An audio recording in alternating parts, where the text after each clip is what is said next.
Let's suppose that you were able every night to dream any dream you wanted to dream. And that you could, for example, have the power within one night to dream 75 years of time, or any length of time you wanted to have. And you would naturally, as you began on this adventure of dreams, you would fulfill all your wishes.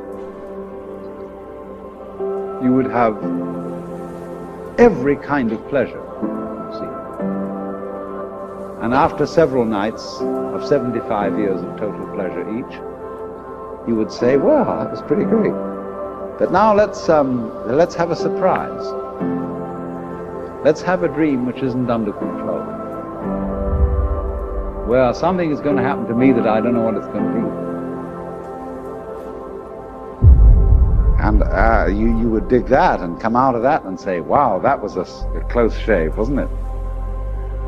And then you would get more and more adventurous, and you would make further and further out gambles as to what you would dream. And finally, you would dream where you are now.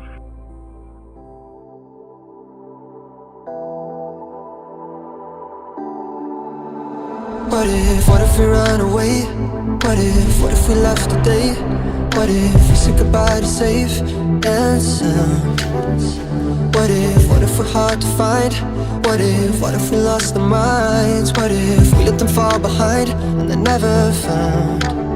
And when the lights start flashing like a photo booth and the stars exploding, we'll be fireproof. My youth is yours, tripping on skies, sipping waterfalls. My youth is yours, run away now and forever.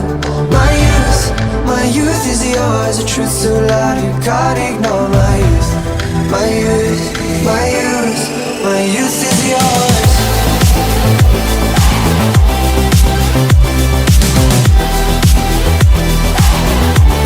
My youth is yours.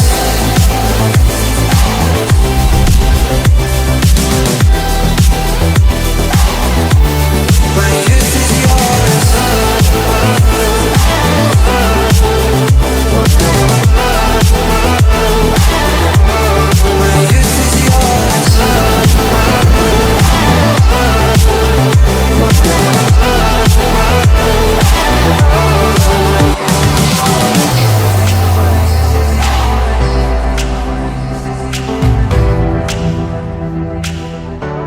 So in this idea then, everybody is fundamentally the ultimate reality, the deep down basic whatever there is, and you're all that.